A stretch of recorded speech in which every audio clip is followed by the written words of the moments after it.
Morning students, स्वागत है आपके अपने YouTube चैनल BCA ई क्लासेस में। आज हम यहाँ पे 12th क्लास के इकोनॉमिक्स के अंदर टॉपिक लेके आए हैं law of demand. Law of demand video देखने से पहले अगर आपने हमारी पहली वीडियो नहीं देखी है जिसका टॉपिक है concept of demand, concept of demand को देखने के लिए हमारे चैनल के डिस्क्रिप्शन में जाइए, हमने वहां पे इसका लिंक दिया हुआ है जिसमें हमने काफी अच्छे तरीके से एक्सप्लेन किया हुआ है कॉन्सेप्ट ऑफ डिमांड के बारे में, जहां पे हमने meaning of demand, individual demand, market demand को काफी अच्छे तरीके से विद डायग्राम हमने एक्सप्लेन किया हुआ है और फैक्टर ऑफ डिमांड के बारे में भी बहुत अच्छे तरीके से हमने एक्सप्लेन किया हुआ है। तो आइए अब हम चलते हैं अपने टॉपिक की ओर जिसका नाम है law of demand. Law of demand का जो मीनिंग है यहाँ पे वो क्या बन के आता है यहाँ पे कि when other things being equal, कि जब अन्य बातें समान हो, the demand for a goods rise with A decrease in its own price, कि जब अन्य बातें समान होती है तो किसी वस्तु की डिमांड बढ़ती है कब, जब उसका अपना प्राइस डिक्रीज होता है, एंड फैल with an increase its own price, और उस वस्तु की डिमांड क्या होती है, कम होती है जब उसका अपना प्राइस बढ़ता है। एक तरह से कह सकते हैं कि जब किसी वस्तु की अपनी कीमत बढ़ती है तो उसकी डिमांड कम हो जाती है, और जैसे उसकी कीमत कम होती है तो उसकी डिमांड बढ़ जाती है। हमारे रियल लाइफ में भी ऐसा ही होता है डिमांड के बारे में। तो एक तरह से हम यहाँ पे कह सकते हैं कि अगर हमारे पास कोई एक्स कमोडिटी है, एक्स हमारे पास कोई कमोडिटी है और यहाँ पे हम इसका प्राइस लिखते हैं प्राइस ऑफ एक्स, और यहाँ पे लिखते हैं क्वांटिटी ऑफ एक्स, कि जब किसी कमोडिटी मतलब किसी एक्स कमोडिटी की प्राइस होता है इंक्रीज होता है, जब इसका प्राइस इंक्रीज होगा तो इसकी जो डिमांड होगी, क्वांटिटी होगी, एक तरह से डिमांड, क्योंकि हम यहाँ पे एक्स क्वांटिटी की डिमांड कर रहे हैं तो इसकी डिमांड क्या करेंगे, कम हो जाएगी। क्यों कि जैसे इसका प्राइस बढ़ता है हम उसकी क्वांटिटी परचेज करना कम कर देते हैं, और जिस तरह से इसका प्राइस कम होगा तो ऐसे ही इसकी क्वांटिटी हम क्या करेंगे, ज्यादा परचेज करेंगे। तो यही जो लॉ है ये ही हमारा लॉ ऑफ डिमांड कहलाता है, कि जब किसी कमोडिटी की प्राइस बढ़ता है तो उसकी डिमांड कम हो जाती है, मतलब हम क्वांटिटी कम परचेज करते हैं, और जैसे उसका प्राइस फैल होता है, उसका प्राइस गिरता है तो हम उसकी क्वांटिटी ज्यादा परचेज करना शुरू कर देते हैं। इसी को ही हम लॉ ऑफ डिमांड कहते हैं। तो आइए अब हम चलते हैं अपने आगे के टॉपिक की ओर, जिसमें हम इसके एक्सप्लेनेशन के बारे में पढ़ते हैं कि लॉ ऑफ डिमांड को किस प्रकार से हम एक्सप्लेन करते हैं, जिसमें हम इसके demand schedules and demand curve के बारे में डिस्कस करने वाले हैं। तो आइए हम यहाँ पे देखते हैं कि डिमांड शेड्यूल क्या है और डिमांड कर्व क्या है।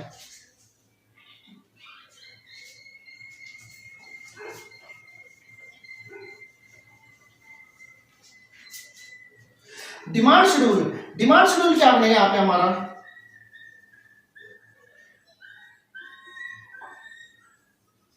Demand schedule and demand curve. Demand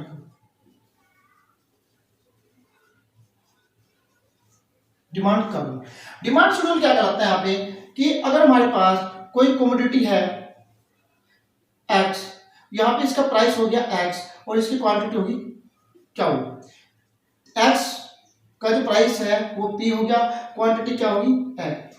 जब हम इसका प्राइस 10 रुपीज था, प्राइस कितना था इसका 10 रुपीज, तो आप यहाँ देखते हैं हम इसकी 100 यूनिट परचेज करते हैं, ये प्राइस में हो गया हमारे पास और ये हमारे पास हो गया यूनिट में, तो हम इसकी 100 यूनिट परचेज करते हैं। जैसे इसका प्राइस कम होके 9 रुपीज आता है तो हम यहाँ पे इसकी क्वांटिटी को बढ़ा देते हैं 150।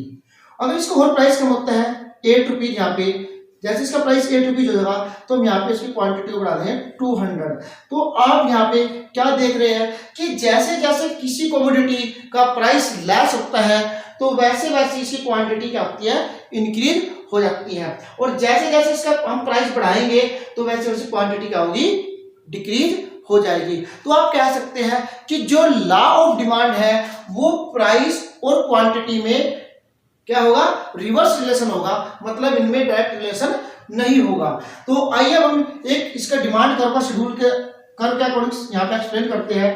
ये एक्स, ये वाई एक्सिस हो गया, यहाँ पे हो गया प्राइस ऑफ एक्स, यहाँ पे हो जाएगा हमारा ये price of x commodity x, और यहाँ पे आ जाएगा हमारा क्वांटिटी ऑफ एक्स। जब इसका प्राइस हमारा कितना था, पी था, पी प्राइस पे हम मान लेते हैं हम इसकी क्या क्वांटिटी परचेज करते हैं, पी प्राइस पे कितनी क्वांटिटी हम परचेज करते हैं इस पे क्या हो, और जैसे इसका प्राइस कम हो जाता है यहाँ पे पी वन हो जाता है तो हमारी क्वांटिटी यहाँ से बढ़ जाती है, वो जाती है हमारे पास क्या होगा। तो इन पॉइंटों को मिलाने से जो हमारे पास यहाँ पे कर्व आएगा वही हमारा डी कर्व कहलाएगा, डिमांड कर्व। ऐसा क्यों होता है, क्योंकि यहाँ पे क्या है, when other things being equal. अब मैं इसके बारे में बताता हूँ कि अदर थिंग्स होता क्या है। When other things in being equal, कि जब अन्य बातें समान हो, केवल और केवल हम क्या करते हैं यहाँ पे ओनली प्राइस के ही बारे में डिस्कशन करते हैं। जब हम यहाँ पे ओनली प्राइस के बारे में डिस्कशन कर रहे हैं और अदर थिंग्स को हम क्या कर रहे हैं, इक्वल कर रहे हैं, तो इस कंडीशन में क्या होता है कि जब प्राइस बढ़ता है तो डिमांड कम हो जाती है, और जैसे ही प्राइस कम होता है तो डिमांड बढ़ जाती है। अदर थिंग्स का मीनिंग यहाँ पे आ गया कि मौसम में कोई भी परिवर्तन ना हो, हमारे फैशन में कोई परिवर्तन ना हो, हमारी इनकम में कोई भी चेंजिंग ना हो, और तो और कि जो अदर गुड्स हैं, मतलब कि अदर्स गुड्स जिसको हम एक तरह से रिलेटेड गुड्स कह सकते हैं, इसका जो प्राइस है, प्राइस इसमें भी कोई चेंजिंग ना हो। मतलब कि ओनली हम जो बात कर रहे हैं कि जो बात कर रहे हैं प्राइस ऑफ एक्स कमोडिटी, कि हम सिर्फ एक ही वस्तु के प्राइस की बात कर रहे हैं, इसमें हम किसी दूसरी वस्तु के प्राइस की बात भी नहीं करेंगे। तो स्टूडेंट्स यहाँ पे आपने देखा कि यहाँ पे हमने meaning of law of demand के बारे में एक मतलब demand schedules and demands curve के अकॉर्डिंग यहाँ पे हमने एक्सप्लेन किया। तो आइए हम इसकी अजम्पशंस पढ़ते हैं कि डिमांड जो लॉ ऑफ डिमांड है वो किन किन मान्यताओं, किन किन अजम्पशंस पे कार्य करता है, मतलब इसमें कौन कौन सी अजम्पशंस होनी चाहिए। तो आइए हम चलते हैं अपने टॉपिक की ओर। तो आइए स्टूडेंट्स हम देखते हैं अपना topic assumptions of the law of demand, कि जो डिमांड की मान्यताएं हैं, लॉ ऑफ डिमांड की जो मान्यताएं हैं वो कौन कौन सी है, मतलब किन किन मान्यताओं के आधार पर लॉ ऑफ डिमांड एक क्या होता है, वर्क करता है या फिर अप्लाई होता है। ये जो डिमांड लॉ है ये हमारा नॉर्मल गुड्स के लिए अप्लाई है, कि जो हमारी सामान्य वस्तु है उनके लिए ये क्या होगा, अप्लाई होगा। सबसे पहले इसमें जो रूल है वो क्या है, no change in income of consumer, मतलब जो उपभोक्ता है, जो कंज्यूमर है, उसकी जो अपनी इनकम है उसमें कोई भी चेंज नहीं होना चाहिए। कैसे कि अगर मान लिया उपभोक्ता की इनकम बढ़ जाती है, किसी कंज्यूमर की इनकम बढ़ जाती है, तो क्या होगा, चाहे किसी कमोडिटी का प्राइस बढ़े तो वो तो उसकी डिमांड बढ़ा देगा। तो इसलिए इस कंडीशन में क्या होगा कि जो कंज्यूमर है उसकी इनकम में कोई चेंज नहीं होना चाहिए। सेकंड है no change in taste and preference of consumer, consumer का अपना जो उसकी रुचि है या उसकी प्राथमिकता है, प्रेफरेंस है, उसमें भी कोई चेंज नहीं होना चाहिए। कि मान लिया कि उसका प्रेफरेंस होता है कि मेरे को, जैसे कि आप देख रहे हो कि हमें वीवो का फोन परचेज करना है, एप्पल का फोन परचेज करना है, हमको ओप्पो का फोन परचेज करना है, तो ऐसे कोई प्रेफरेंस या फिर कोई टेस्ट वगैरह नहीं होना चाहिए, उसकी रुचि वगैरह नहीं होनी चाहिए। वो सिर्फ एक नॉर्मल गुड्स के बारे में डिस्कस कर रहा है। No change in price of the related goods, कि हमारे जो रिलेटेड गुड्स है उसमें कोई भी चेंज वगैरह नहीं होनी चाहिए। रिलेटेड गुड्स क्या होता है कि जिस वस्तु को हम परचेज कर रहे हैं उसके जैसी दूसरी वस्तु है, कि मतलब जिस गुड्स का हम परचेज कर रहे हैं हम उसका जो प्रयोग करते हैं उसी प्रयोग मतलब उसी के यूज के लिए अदर गुड्स भी हम परचेज कर सकते हैं। तो वो जो अदर गुड्स है उसके प्राइस में भी कोई चेंज नहीं होना चाहिए। ठीक है, जैसे for example T and coffee, कि अगर मान लें हमको टी पीना पसंद है, हम चाय पीना पसंद करते हैं, तो कॉफी का प्राइस में कोई चेंज नहीं होनी चाहिए। क्यों, अगर मान लें कॉफी का प्राइस कम हो जाता है, कॉफी का प्राइस कम हो जाता है तो हम चाय पीना छोड़ देंगे, हम कॉफी को ही प्रेफरेंस देंगे। तो इसलिए कहा गया है कि जो रिलेटेड गुड्स है उनमें कोई चेंजिंग नहीं होनी चाहिए उनके प्राइस में।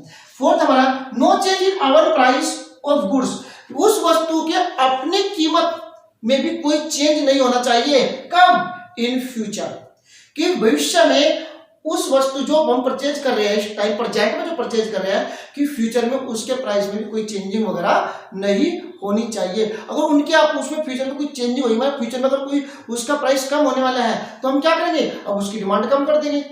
तो इसलिए कहा है कि नो चेंज, इसमें भी कोई चेंज नहीं होना चाहिए, इसमें भी कोई चेंज नहीं, इन सभी में कोई भी चेंज नहीं होना चाहिए। अगर इसमें कोई भी चेंज नहीं है तो हमारा जो लॉ ऑफ डिमांड है वो अप्लाई हो जाएगा। अगर इनमें से किसी एक में भी चेंजिंग हो जाती है तो लॉ ऑफ डिमांड की जो assumptions है वो सब बेकार हो जाएगी। तो इस तरह से आपने यहाँ पे देखा कि लॉ ऑफ डिमांड के लिए ये इसकी कुछ assumptions थी, मान्यता थी, जिसके अकॉर्डिंग लॉ ऑफ डिमांड को अप्लाई किया जाए। अब हम चलते हैं अपने अगले टॉपिक की ओर, जिसमें हमारा टॉपिक है why does demand curve slope downward. कि जो डिमांड कर्व स्लोप होता है वो डाउनवर्ड क्यों होता है, मतलब ऊपर से नीचे की ओर ये क्यों कहता है। ये इसको बोल सकते हैं कि जो डिमांड कर्व होता है वो नेगेटिव क्यों होता है हमारा। आइए हम इन पॉइंट्स के बारे में डिस्कशन करते हैं कि हमारा डिमांड कर्व नेगेटिव क्यों होता है। सबसे पहले हमारा जो टॉपिक है यहाँ पे वो है लॉ ऑफ डिविजिंग मार्जिनल यूटिलिटी। कि जो घटती सीमांत उपयोगिता है उसके कारण भी हमारा जो डिमांड कर्व होता है वो ऊपर से नीचे की ओर होता है। जैसे कि मैंने अभी आपको डायग्राम में बनाया था कि जो हमारा डिमांड कर्व होता है वो अभी मैंने वो इस तरह का बना था हमारा डीडी कर्व। ये डीडी कर्व हमारा ऊपर से नीचे की ओर क्यों होता है इसके बारे में हमें यहाँ पे डिस्कस करना है। तो डिविजिंग मार्जिनल यूटिलिटी क्या होता है कि जैसे जैसे हम किसी भी वस्तु, किसी भी कमोडिटी की हम ज्यादा यूनिट परचेज करते हैं तो उसकी जो मार्जिनल यूटिलिटी है वो हमारी क्या होती है, घटती चली जाती है। तो उसी के कारण यहाँ पे जो डिमांड कर्व होता है वो हमारा क्या होता है, नेगेटिव होता है। यहाँ पे आप यूटिलिटी के बारे में हमने वीडियो बनाई हुई है, आप हमारे चैनल में जाकर वीडियो देख सकते हैं। मार्जिनल यूटिलिटी के बारे में, कॉन्सेप्ट ऑफ कंज्यूमर बिहेवियर, वहां पे हमने इसके बारे में पूरा डिस्कशन किया हुआ है। तो आइए अब इसमें जो नेक्स्ट इफेक्ट पड़ता है वो है इनकम इफेक्ट। कि जो इनकम इफेक्ट है उसके कारण भी हमारा क्या होता है, डिमांड कर्व नेगेटिव होता है। तो आप यहाँ पे देख रहे हैं कि जो इनकम इफेक्ट है वो किस प्रकार से यहाँ पे डिमांड कर्व स्लोप को डाउनवर्ड करता है। इनकम इफेक्ट क्या होता है कि जैसे हम कोई कमोडिटी को परचेज करते हैं तो हमारा यहाँ पे इनकम इफेक्ट का मीनिंग है real income. Real income, real income होती है हमारी एक तरह से वास्तविक आय। वास्तविक आय क्या होती है, रियल इनकम, कि वो इनकम जिससे हम कोई भी गुड्स या कोई भी सर्विस को कितना परचेज या कितनी सर्विस हम ले सकते हैं वो हमारी रियल इनकम कहलाती है। जैसे कि हम मान के चलते हैं कि आप 1000 रुपये पर मंथ कमाते हो तो आपका जो सिलेंडर है वो आपका 200 रुपये में भरा जाता है। मतलब 1000 रुपये आप पर मंथ कमा रहे हो और आपका सिलेंडर क्या है, 200 रुपये में भरा जाता है। तो आप देखते हो कि आपका सिलेंडर 200 रुपये में भरा जा रहा है, बट अगर सिलेंडर की जो कीमत है वो डाउन होकर 150 रुपये हो जाती है तो आपकी कीमत, जो आपकी इनकम है वो 1000 रुपये ही रहती है, 1000 ही रहती है, बट सिलेंडर की कीमत जो है वो 150 रुपये जाती है। तो आपकी मनी इनकम तो नहीं बढ़ी, लेकिन आपकी जो रियल इनकम है वो बढ़ चुकी है कि आपके 50 रुपए रियल इनकम के रूप में बढ़ गए हैं। तो इस तरह से यहाँ पे रियल इनकम इफेक्ट पड़ता है। नेक्स्ट हमारा सब्स्टिट्यूशन इफेक्ट। सब्स्टिट्यूशन इफेक्ट का क्या मतलब होता है कि जब दो गुड्स होती है जिनका एक ही यूज होता है कि हम एक के स्थान पर दूसरे यूज कर सकते हैं, तो इनके इफेक्ट से भी जो डिमांड कर्व होता है उसका स्लोप डाउनवर्ड होता है। सब्स्टिट्यूशन इफेक्ट्स में हमारे पास होता है कि जैसे कि एक हमारे पास होगी टी और दूसरी होगी हमारे पास कॉफी, टी एंड कॉफी, कि हम टी के स्थान पर कॉफी का यूज कर सकते हैं और कॉफी के स्थान पर हम टी का यूज कर सकते हैं इनके रिप्लेस पे। वो डिपेंड करते हैं इनके प्राइस के ऊपर कि इनका प्राइस कितना इंक्रीज होता है, कितना डिक्रीज होता है। तो इस तरह से हमारा जो सब्स्टिट्यूशन इफेक्ट है वो भी क्या करता है, लॉ ऑफ डिमांड को डाउनवर्ड करता है।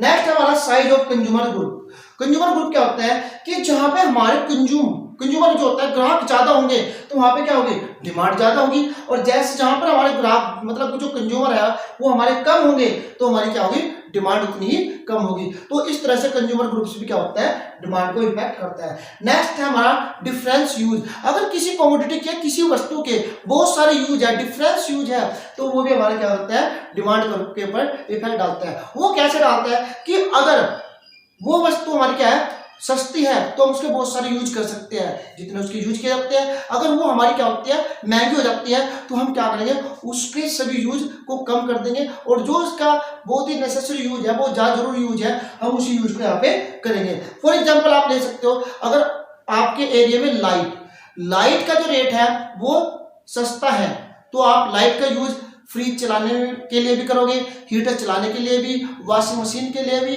और डिफरेंस वे में इसका यूज करोगे आप। बट अगर लाइट की जो यूनिट रेट है वो बढ़ जाती है, तो आप खाना भी हीटर से नहीं बनाओगे, कपड़े भी शायद हाथ से धोने शुरू कर दोगे, और मतलब लाइट जो इसका नेसेसरी यूज, जैसे कि लाइट के लिए या फिर फैन चलाने के लिए, इन्हीं के लिए इसका यूज करोगे। तो इस तरह से क्या होता है, जिसके डिफरेंस यूज होते हैं हम उसको वहां पे कम या ज्यादा कर देते हैं। तो इस तरह से हमने यहाँ पे वाई डज डिमांड करो स्लो डाउनवर्ड क्यों होता है, यहाँ पे हमने यहाँ पे इसके 5 इफेक्ट पढ़े हैं। Law of diminishing marginal utility, income effect, substitution effect, size of consumer group effect and difference use. ये सभी क्या करते हैं, लॉ ऑफ मतलब डिमांड कर्व को डाउनवर्ड करते हैं, ऊपर से नीचे की ओर डालते हैं, जिसको हमें याद पता है डिमांड कर्व ऊपर से नीचे की ओर डाला होता है। तो आइए हम नेक्स्ट टॉपिक की ओर चलते हैं, जिसमें हमारे डिमांड कर्व के एक्सेप्शंस दिए हुए हैं। एक्सेप्शंस का मतलब होता है कि डिमांड कर्व हमारा नीचे की ओर ना होकर डिमांड कर्व हमारा ऊपर की ओर होगा, ऐसे ऊपर की ओर होगा। तो ये ऊपर की ओर डिमांड कर्व कब होगा, किस लिए होगा, अब हम अपने नेक्स्ट टॉपिक में इसके बारे में डिस्कस करें। तो आइए स्टूडेंट, अब हम देखते हैं अपना नेक्स्ट टॉपिक, जो है हमारा exceptions of law of the law of demand, कि डिमांड की जो अपवाद है, इसको इनमें कौन कौन से हैं, मतलब इसको डिमांड लॉ जो लॉ है, इसके एक्सेप्शंस कौन कौन से हैं, जिसको हम कह सकते हैं एक तरह से गिफन पैराडॉक्स। इसको हम गिफन्स पैराडॉक्स के नाम से भी जानते हैं। क्यों? क्योंकि एक गिफन्स नाम का अर्थशास्त्री था, जिसने क्या किया, इन अपवादों के बारे में बताया कि जो एक्सेप्शंस है हमारे लॉ ऑफ डिमांड के, इनके बारे में डिस्कशन किया था गिफन्स नाम के एक अर्थशास्त्री ने, और तभी से इसको हम गिफन्स पैराडॉक्स के नाम से भी कह सकते हैं। तो इसमें कौन कौन सी है, सबसे पहले आर्टिकल्स ऑफ डिस्टिंक्शंस गुड्स, कि मतलब वे वस्तुएं जो क्या करती है, एक व्यक्ति को, एक कंज्यूमर, एक व्यक्ति को एक अलग डिफरेंस शो करती है, डिफरेंट सबसे अलग शो करती है। में उन वस्तुओं की जो डिमांड कर होता है वो हमारा अपवर्ड होता है, मतलब ऊपर की ओर होता है इनका। जैसे कि इस प्रकार की गुड्स कौन कौन सी होती है, वे वस्तुएं जिनकी कीमत ज्यादा होती है तो लोग उनको ज्यादा खरीदते हैं, कीमत कम होती है तो उनको कम खरीदते हैं। जैसे कि ज्वेलर्स वाली होगी, हीरे हो गए, जवाहरात हो गए, महंगी गाड़ियां होगी, ठीक है, एसी कूलर हो गए। तो इस तरह की जो गुड्स है हमारे पास, ये गुड्स हमारी आर्टिकल ऑफ डिस्टिंक्शंस कहलाती है, कि जो एक व्यक्ति की इमेज, उसकी प्रतिष्ठा को बनाती है, कि दूसरे व्यक्ति से अलग डिफरेंट शो करती है। तो इस तरह से ये क्या है, हमारे exceptions of law of demand कहलाते हैं, क्योंकि इन गुड्स की जो है डिमांड ऊपर से नीचे की ओर नहीं होती, इनकी नीचे से ऊपर की ओर ही होती है।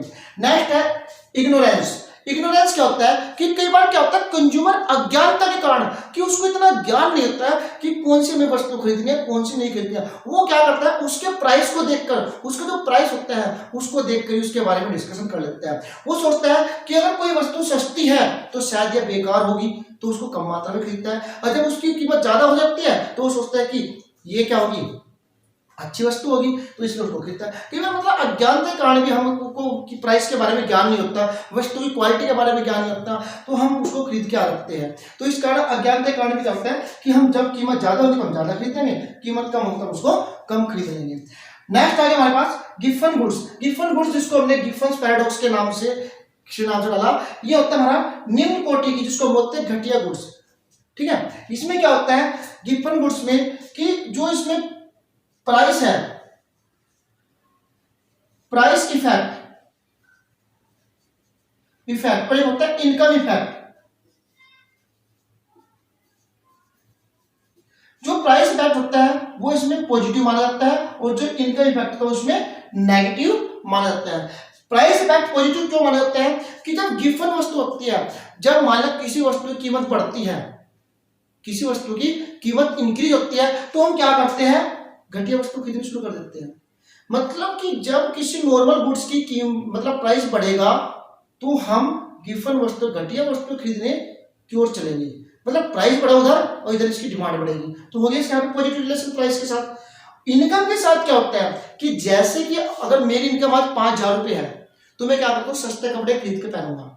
अगर मेरी इनकम 25,000 हो जाती है तो मैं किसी मॉल में से कपड़े खरीदूंगा, ब्रांडेड कपड़े खरीदूंगा। तो इस तरह क्या होता है कि गिवन वस्तुओं में इनकम जो इफेक्ट होता है वो नेगेटिव होता है। कैसे कि जब हमारी कीमत कम होती है तो हम इसको ज्यादा खरीदते हैं, और जैसे हमारी कीमत बढ़ जाती है तो हम इनको खरीदना बंद कर देते हैं, हम किसी नॉर्मल गुड्स को खरीदते हैं। तो इस तरह से यहाँ पे इनकम इफेक्ट क्या होगा, हमारे पास नेगेटिव होगा। नेक्स्ट है हमारे पास हैबिचुएटेड गुड्स।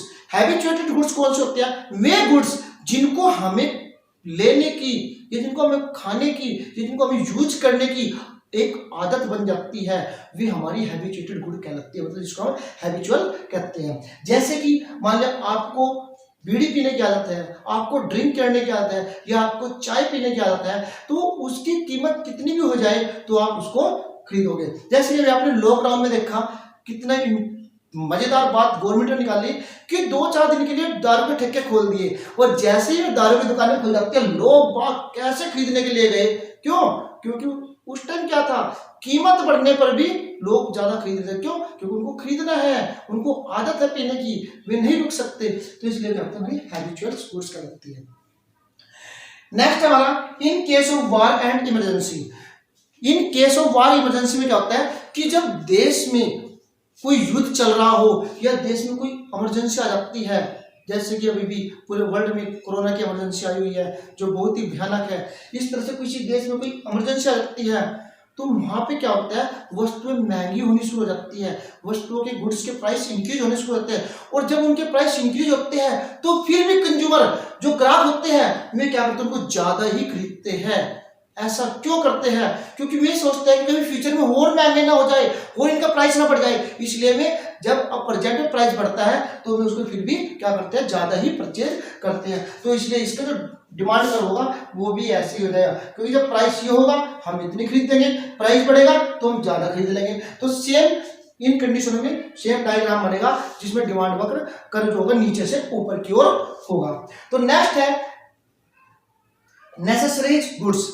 कुछ आवश्यक वस्तु होती है, कुछ आवश्यक वस्तु ऐसी होती है कि अगर इनका प्राइस बढ़ भी जाए फिर भी हम इनको खरीदेंगे, हम इनकी डिमांड को कम नहीं कर सकते, और ये इनका प्राइस घट भी जाए फिर भी हम इनको ज्यादा नहीं कर सकते, हम इतनी ही खरीदेंगे। नेसेसरी वस्तु होती है जो हमारी आवश्यकता की वस्तु होती है, जिनको हम खरीदना ही होता है, कि जिनके बिना हमारा जो लाइफ है वो चल नहीं सकती, हम जी नहीं सकते। तो ऐसी गुड्स की जो डिमांड कम होती है वो भी नीचे से ऊपर की ओर ही होती है। तो स्टूडेंट्स आपने यहाँ पे देखा exceptions of law of demand के बारे में, कि हमने यहाँ पे इसके जो आपके सामने ये पॉइंट डिस्कशन किए हैं, articles of distinctions and ignorance defence goods, जिसमें हमने price effect and income effect के बारे में डिस्कशन किया, habitual goods in case of war and emergency case किस प्रकार से डिमांड पे इफेक्ट डालते हैं, एंड नेसेसरी गुड्स।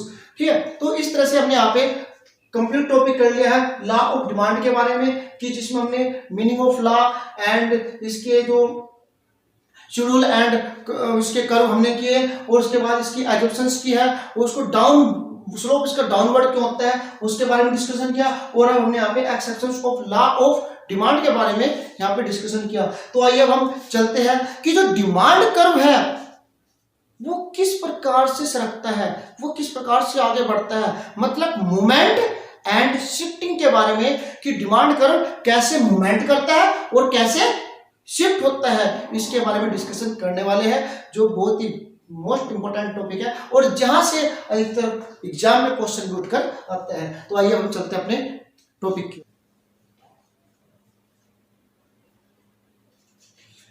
तो आइए स्टूडेंट्स हमारा जो नेक्स्ट टॉपिक है साथ में वो हमारा है change in quantity demand and change in demand. दोनों में बहुत डिफरेंट है कि चेंज इन क्वांटिटी डिमांड क्या है और चेंज इन डिमांड क्या है। देखो जो चेंज इन क्वांटिटी डिमांड है, जो चेंज इन क्वांटिटी डिमांड है उसमें जो चेंजिंग आती है वो क्या आती है,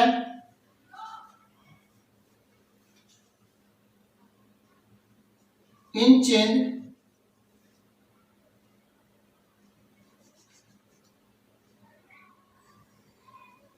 चेंज इन अवन प्राइस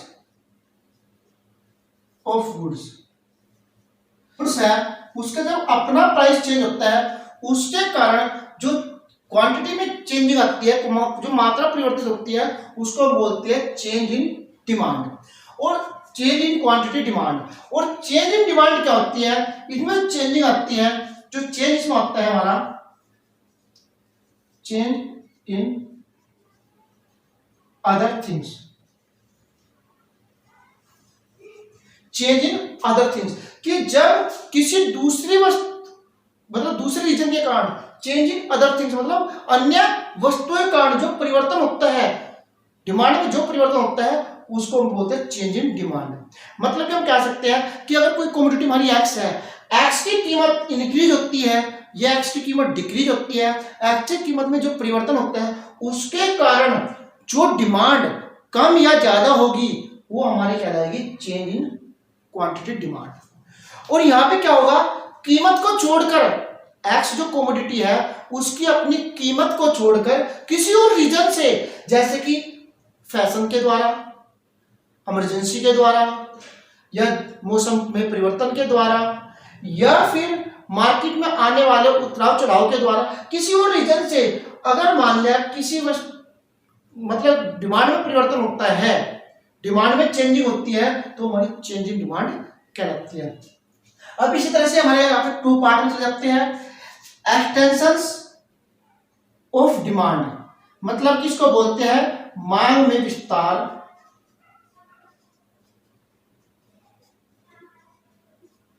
इसको बोलते हैं मांग में संकुचन।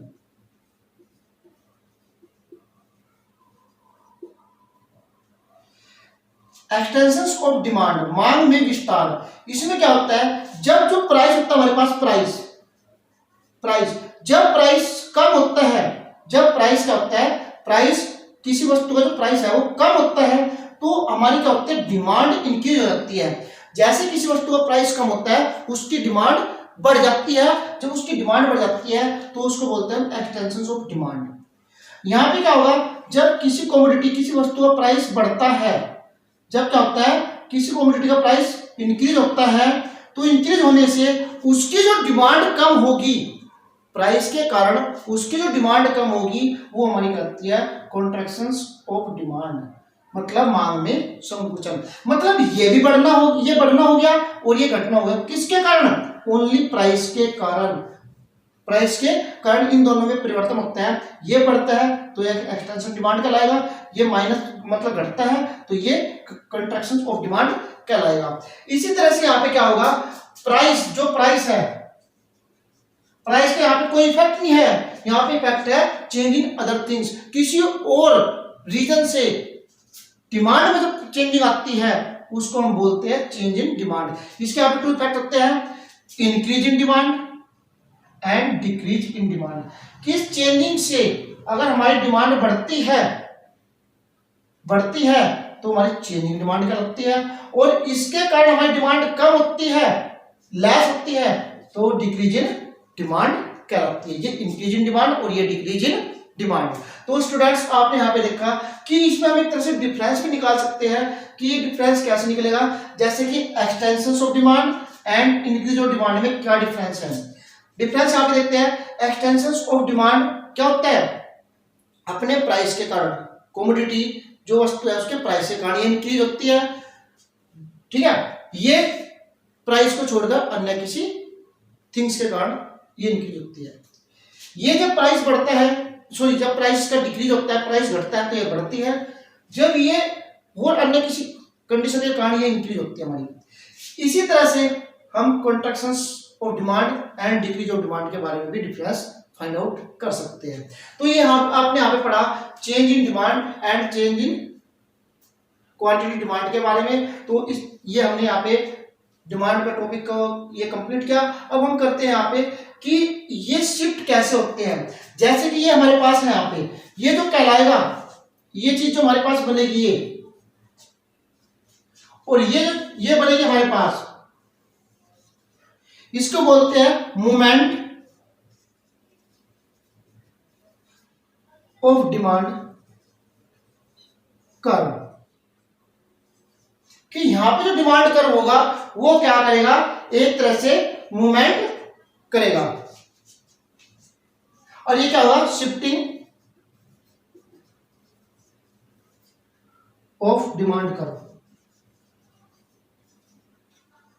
मतलब इसके कारण जो एक्सटेंशन एंड कॉन्ट्रैक्शन के कारण होता है, डिमांड कर्व क्या होता है, मूवमेंट करता है, और इसके कारण क्या करता है, डिमांड कर्व क्या करता है, शिफ्ट करता है। आइए अब हम इस टॉपिक को करते हैं, जो कि हमारा लास्ट टॉपिक भी है, कि मूवमेंट ऑफ डिमांड कर्व क्या है और शिफ्टिंग ऑफ डिमांड कर्व हमारा क्या है।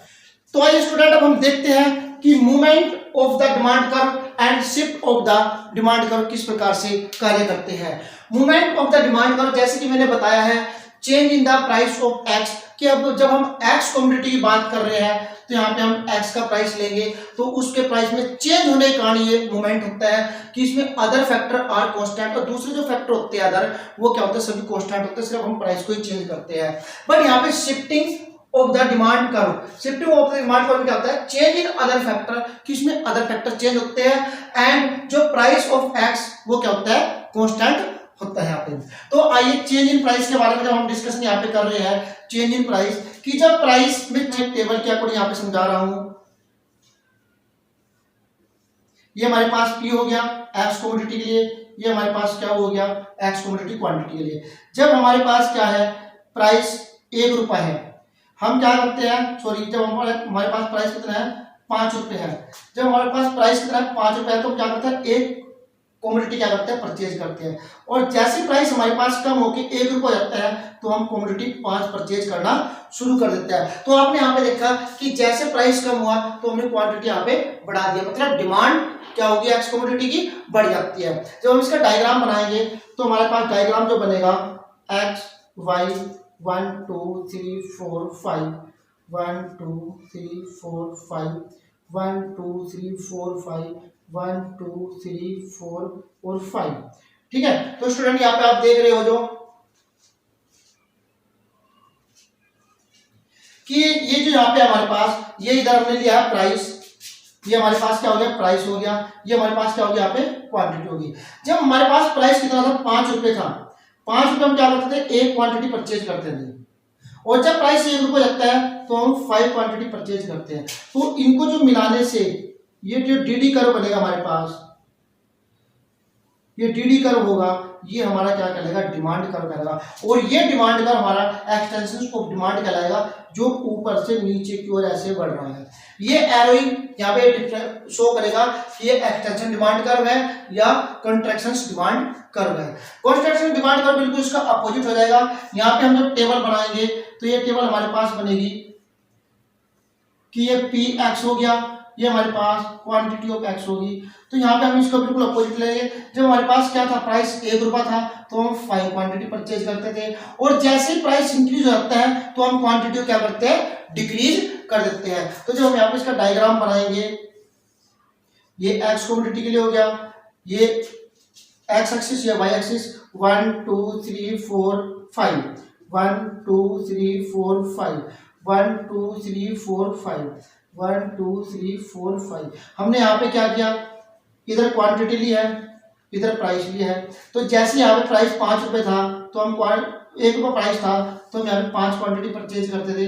हमारा प्राइस इंक्रीज हो गया 5 रुपीज होता है तो हम क्या करते हैं 1 क्वांटिटी परचेज करते हैं। तो ये जो डायग्राम हम मिलाएंगे, ये हमारा जो डी डी कर्व कहलाएगा, ये हमारा जो कि हमारा डिमांड कर्व क्या है,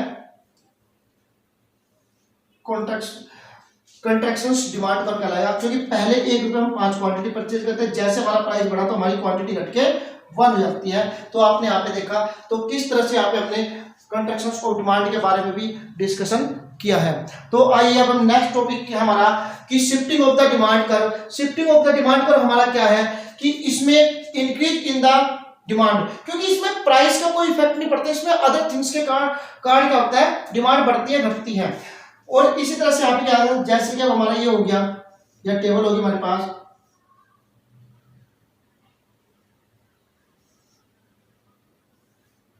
ये P हो गया, ये X हो गया, ठीक है। जब जैसे जब इसका प्राइस कितना है 3 रुपये है तो हम इसकी 2 क्वांटिटी परचेज करते हैं। प्राइस हमारा सेम रहा यहाँ पे, प्राइस में कोई चेंजिंग नहीं हुई, लेकिन हमने क्वांटिटी यहाँ कितनी बढ़ा देती है, यहाँ पे हम 4 क्वांटिटी कर देते हैं। तो इसका मतलब क्या हुआ कि इसमें प्राइस का कोई भी इफेक्ट नहीं पड़ा, ओनली क्वांटिटी चेंज हुई है। जब इसका हम डायग्राम बनाएंगे, ये एक्स एक्सिस हो गया, ये वाई हो गया, इधर हम प्राइस ले रहे हैं, इधर हम क्वांटिटी ले रहे हैं, तो ये 1 2 3 1 2 3 4, ये हमारे पास प्राइस रखा है 3 रुपीज। यहाँ पे जब हम 3 रुपीज पे क्या कितनी क्वांटिटी परचेज करते हैं, 1 2 3 4, 2 क्वांटिटी परचेज करते हैं, मतलब कि हमारा यहाँ पे कट करेगा इसको। तो हमारा जो डीडी कर्व था हमारा ये डीडी कर्व, ये डीडी कर्व था हमारे पास, लेकिन प्राइस में कोई चेंजिंग नहीं हुई और हमने अपनी क्वांटिटी यहाँ से बढ़ाकर यहाँ कर लेते, तो मतलब जो हमारा डीडी कर्व है वो यहाँ पे चले जाता है D1। तो हमारा जो कर्व है यहाँ से लेके यहाँ पे क्या हुआ, शिफ्ट हो गया इधर से लेफ्ट टू राइट। ये क्या हुआ, हमारा डीडी कर्व जो है शिफ्ट हो गया है, और इसको हम shifting of the demand curve कहते हैं कि यहाँ पे जो हमारी डिमांड है वो 2 से इंक्रीज होके 4 हो चुकी है, तो ये हमारा क्या है, इंक्रीज ऑफ डिमांड है। इसी तरह से अगर हमारे पास कोई 2 कमोडिटी है, पी एक्स क्या हुआ एक्स, और यहाँ पे हमारी सेम कंडीशन बनती है, जब 3 रुपये प्राइस था तो हम क्या करते हैं 4 क्वांटिटी परचेज करते हैं, लेकिन प्राइस में कोई चेंजिंग नहीं हुई और हम क्वांटिटी चेंज कर देते हैं 2। तो यहाँ पे आप देख लो, जब इसका डायग्राम बनाओगे, ये y हो गया, ये हमारे पास x हो गया, तो यहाँ पे क्या होगा प्राइस, और यहाँ पे क्या होगा हमारे पास क्वांटिटी 1 2 3 1 2 3 4। जब हमारे पास प्राइस कितना था, 3 रुपीज था, तो 3 रुपये प्राइस पे हम क्या करते थे 1 2 3 4, ये 4 क्वांटिटी हम क्या करते हैं यहाँ पे परचेज करते हैं, तो हमारा डीडी कर्व ये बनेगा। ठीक है, तो जैसे ही हमारे पास प्राइस में कोई चेंजिंग नहीं हुई, प्राइस में हमारे पास कोई चेंजिंग नहीं हुई, बट हमारी क्वांटिटी क्या हुई, घट चुकी है। वो किसी भी तरह से घट सकती है, जैसे सर्दी के मौसम से हम गर्मियों के मौसम में जाते हैं, तो गर्मियों के मौसम में सर्दी मौसम में आते हैं, तो किसी भी कमोडिटी कुछ ना कुछ हम क्वांटिटी कम या ज्यादा परचेज करना शुरू कर देते हैं, तो उसी रीजन से यहाँ पे क्या हो जाएगा, इसकी क्वांटिटी चेंज हो जाएगी, और वो चेंज होकर हमारे पास कितना आ जाएगी, 2 आ जाएगी। कितना आएगी 2, तो हमारा जो डिमांड कर्व है वो हमारा ये बन जाएगा D1। तो आप देख रहे हो यहाँ पे कि जो डिमांड कर्व है वो इधर से इधर शिफ्ट हो चुका है, तो ये हमारा क्या कहलाएगा, डिक्रीज इन डिमांड कर्व कहलाएगा। तो स्टूडेंट्स आपने यहाँ पे बहुत ही अच्छे तरीके से समझा है कि movement of the demand curve कैसे चेंज होता है, कि इन केस ऑफ प्राइस चेंज, जब प्राइस चेंज होता है किसी कमोडिटी का, तो उसके द्वारा movement of the demand curve change होता है। और movement of the demand curve में क्या होता है, extension of demand and contraction of demand के बारे में डिस्कशन क्या होता है, कि अगर किसी अपने प्राइस के कम होने से क्वांटिटी बढ़ती है, जब प्राइस के कम होने से क्वांटिटी बढ़ती है तो एक्सटेंशन ऑफ डिमांड होता है, जिसके हमने टेबल के द्वारा और यहाँ पे इसका डायग्राम बनाया है। और यहाँ पे क्या होता है, प्राइस के बढ़ने से क्वांटिटी घट जाती है, प्राइस बढ़ा क्वांटिटी घट गई, तो इस तरह से हमने यहाँ पे डिस्कशन किया। यहाँ पे हमने देखा है कि इंक्रीज इन डिमांड में, कि जब मांग में वृद्धि होती है तो इसमें क्या होता है हमारे पास, कि प्राइस तो सेम लगता है, प्राइस हमारा क्या है, कांस्टेंट। आप देख रहे हो कि प्राइस कांस्टेंट है, बट किसी अन्य रीजन से इसकी डिमांड क्या होती है, चेंज होती है, तो जिसके कारण से यहाँ से ये शिफ्ट होके यहाँ पे आ जाता है। ठीक है, तो पहले शिफ्ट हो यहाँ से शिफ्ट होके ये यहाँ चले जाता है। इसी तरह से जब प्राइस में कोई चेंजिंग नहीं होती है और डिमांड पहले से कम हो जाती है, मतलब डिक्रीज इन डिमांड हो जाती है, तो जो हमारा डी कर रहा है यहाँ से शिफ्ट होके अंदर की ओर आ जाता है, ये लेफ्ट टू राइट जाता है, और इधर से हमारा राइट टू लेफ्ट निकल जाता है। तो इस तरह से हमने यहाँ पे लॉ ऑफ द डिमांड के अंदर चेंज ऑफ डिमांड में and change in quantity demand में हमने moment of the demand curve and shifting to the demand curve के बारे में हमने अच्छी तरह से यहाँ पे एक्सप्लेनेशन किया। तो आज का जो हमारा डिमांड टॉपिक है वो हमारा यही कंप्लीट हो जाता है।